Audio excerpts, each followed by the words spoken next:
ગુજરાતમાં ભરતીની જે પરીક્ષાઓ છે, પેપર લીક થવાનો મામલો છે, સિલસિલો છે, છેલ્લા એક દાયકાથી અટકવાનું નામ નથી લઈ રહ્યો.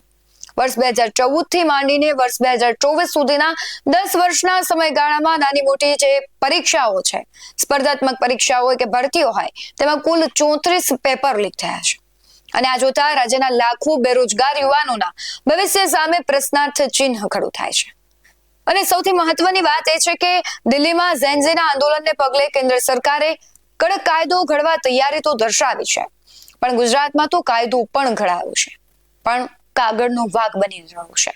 કેમ કે રાજકીય છત્રછાયા હોવાને કારણે પેપર લીકના માસ્ટર માઇન્ડ આજે પણ સરેઆમ ફરી રહ્યા છે.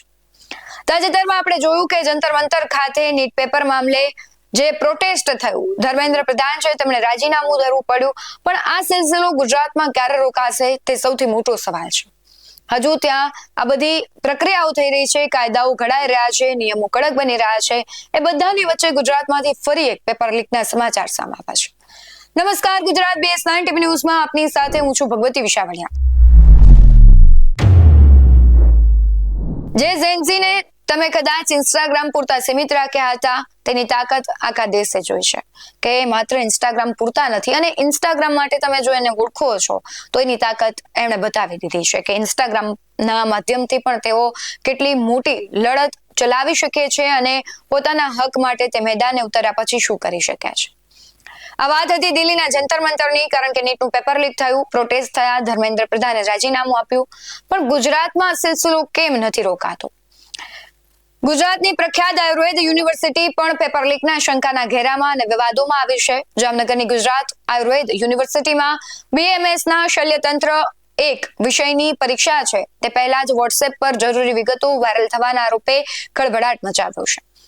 વિવાદ શરૂ થતા જ યુનિવર્સિટીએ સમગ્ર મામલાની તપાસ માટે એક સમિતિ બનાવી.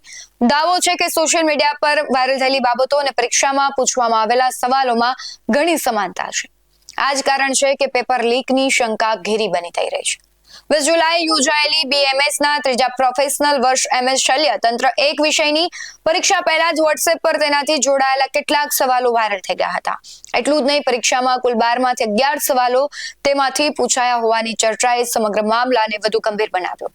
હાલમાં મામલે જોર પકડ્યું છે અને વિદ્યાર્થીઓ સતત નિષ્પક્ષ તપાસની માંગ કરી રહ્યા છે. યુનિવર્સિટી સાથે જોડાયેલી 20 થી 25 કોલેજના વિદ્યાર્થીઓના બીજા વિષયોના પરીક્ષા પહેલાથી જ નક્કી થયેલા પ્રોગ્રામ અનુસાર ચાલુ રાખવામાં આવે છે. નીટ બાદ હવે ગુજરાતમાં જ્યારે આવે પેપર લીકની શંકાઓ ઉપજે ત્યારે ચોક્કસથી શિક્ષણ મંત્રી પર સવાલ થતા હોય છે. પદ્મિની બાવાળા છે, તેમણે પણ શિક્ષણ મંત્રી અને PMને સંબોધીને એક વિડીયો બનાવ્યો છે, તે હાલ સોશિયલ મીડિયામાં વાયરલ થઈ રહ્યો છે. સાથે જ ગોપાલ ઇટાલિયા છે, તેમણે પણ ઘણા બધા પ્રશ્નાર્થ કર્યા છે. શું કહી રહ્યા છે પદ્મિની બાવાળા અને ગોપાલ ઇટાલિયા, તેના પર નજર કરીએ. જય હિન્દ. પદ્મિની બાવાળા. જામનગર આયુર્વેદિક યુનિવર્સિટીમાં ફરી પાછું પેપર લીક થયું છે, તો રીવાબા જાડેજા રાજીનામું આપો આપ, કે આજે શિક્ષણ મંત્રી છો આપ, અને આજે મને એ નથી સમજાતું કે અવારનવાર પેપર વધારે લીક ગુજરાતમાંથી થાય છે, તો ગુજરાતની જનતાને વધારે જાગવાની જરૂર છે. તો 48 કલાકનું અમે અલ્ટિમેટમ આપીએ છીએ કે રીવાબા જાડેજા રાજીનામું આપો, અને આમાં અમે પાછા નહીં હટીએ. ગાંધી માર્ગે અમે બહુ એવું સારું આંદોલન રચીશું, કેમ કે શરમ આવી જોઈએ કે આજે જો આપ શિક્ષણ મંત્રી ત્યાં છો અને ત્યાં પેપર લીક થાય છે, તો એ જવાબદારી પૂરેપૂરી આપની છે. તો આજે મોદી સાહેબને પણ કહેવા માગું છું આ માધ્યમ દ્વારા કે આપ ક્ષત્રિય આંદોલન સેજ જરાક યાદ કરી લેજો કે ઇતિહાસ એક ગવા રહ્યું છે કે જ્યારે જ્યારે એક સ્ત્રીનું અપમાન થાય છે ને, ત્યારે એની એક પડતી આવે છે. તો એ ત્યારથી જ પડતી આપ લોકોની BJP પાર્ટીની ચાલુ થઈ ગઈ હતી, અને હવે ધીમે ધીમે રાજીનામા બધાને આપવાના છે.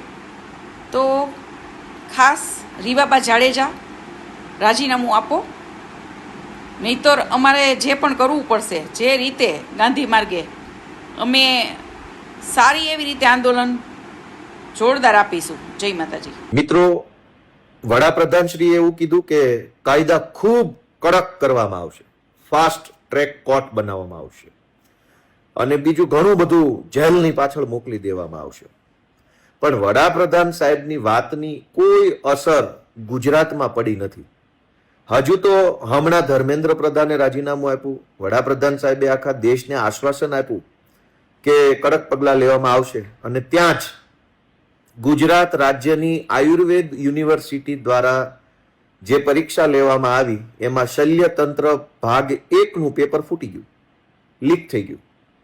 વોટ્સએપની અંદર કેટલાક મહત્વના પ્રશ્નો એમ લખી અને તમામ આયુર્વેદ શાખાના વિદ્યાર્થીઓના વોટ્સએપ સુધી પહોંચાડી દેવામાં આવ્યા એડવાન્સમાં. 12માંથી 11 પ્રશ્નો બેઠા બેઠા વાસ્તવિક પરીક્ષામાં પૂછાયા. વોટ્સએપમાં 12 પ્રશ્નોનું લિસ્ટ જાહેર થયું, તેમાંથી 11 પ્રશ્નો સેમ ટુ સેમ પૂછાઈ ગયા.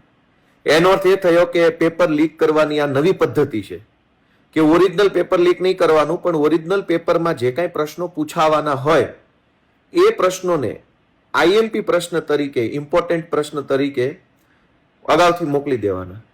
વડાપ્રધાન ફાસ્ટ ટ્રેક કોર્ટ બનાવશે, કાયદો કડક બનાવશે, પણ ચોરી કરનારા લોકોને સપોર્ટ જો એની પાર્ટીનો જ હશે તો કેવી રીતે રોકાશે?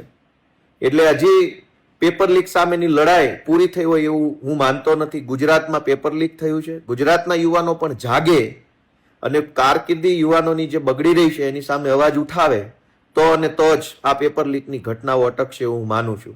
જય હિન્દ. बस अभी आपसे बात हुई, उसी प्रकार से हम आगे तपास करेंगे इसमें से तथ्य कितना है. तथ्य के आधार पर हम आगे तपास करके क्योंकि हमारे पास जब ये मैसेज आया तब उसकी एग्ज़ाम पूरी हो गई थी, उसके बाद वाला मैसेज आया, इसलिए हम उसकी तपास आगे करेंगे. कौन से पेपर की बात है, कितने स्टूडेंट परीक्षा दे रहे हैं इसकी? शल्य चिकित्सा का पेपर 20 तारीख को लिया था. उसी पेपर में जो मॉर्निंग सेशन में पेपर था वो पेपर में था, और हमारी एफिलेटेड जो कॉलेज है उसमें सभी में 3rd ईयर की एग्ज़ाम थी. उसमें ये करीबन कितने स्टूडेंट होंगे या कितनी कॉलेज संलग्न होगी इस पेपर में? 20 से 25 कॉलेज का है, परफेक्ट 20-25 कॉलेज में ये एग्ज़ाम ले रहे हैं. सर, तपास समिति कोई डेप्यूट हो चुकी है या फिर उसके बारे में सोचेगी यूनिवर्सिटी, क्या कदम उठाए जाएंगे? अगर ये सच निकला तो उसके बारे में क्या कदम लिए जा सकते हैं? उसके बारे में जो दोषित होंगे उसके सामने स्टेप लिया जाएगा. क्या है, पहले तो वो तथ्य है कि क्या, उसकी तपास करेंगे. क्योंकि हमारे पास जब ये सूचना आई कि ये ऐसा हुआ था तब उसकी परीक्षा पूरी हो गई थी. उसके बाद हमें ये होगी हुई कि ये प्रश्न पूछे जाए. आरोप है व्हाट्सएप में जो मुद्दे दिए गए हैं उनमें से 12 में से 11 मुद्दे एक पेपर में आए हुए हैं, तो पहले से ही इम्पोर्टेंस देकर या फिर ये पेपर पहले से ही लीक किया गया, ऐसा आरोप है? हाँ, उसमें तो जो फरियाद हुई उसमें वही लिखा हुआ है क्योंकि ये प्रश्न, इतने प्रश्न पूछे गए हैं, तो वो तथ्य है कि नहीं वो हम पहले तो चेक करेंगे, उसके बाद में उसके आगे.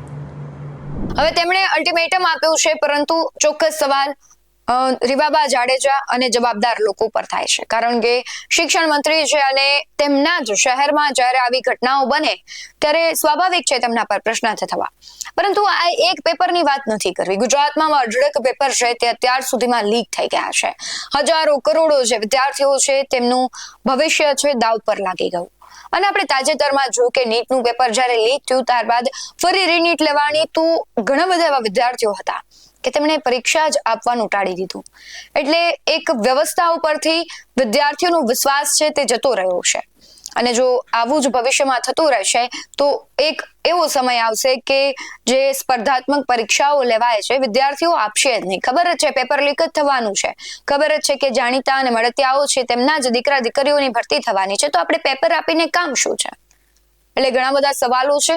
હાલ તો શિક્ષણ મંત્રી છે તેમના રાજીનામાની ગુજરાતમાં પણ માંગ ઉઠી રહી છે અને તેમને પણ અલ્ટિમેટમ આપવામાં આવ્યું છે.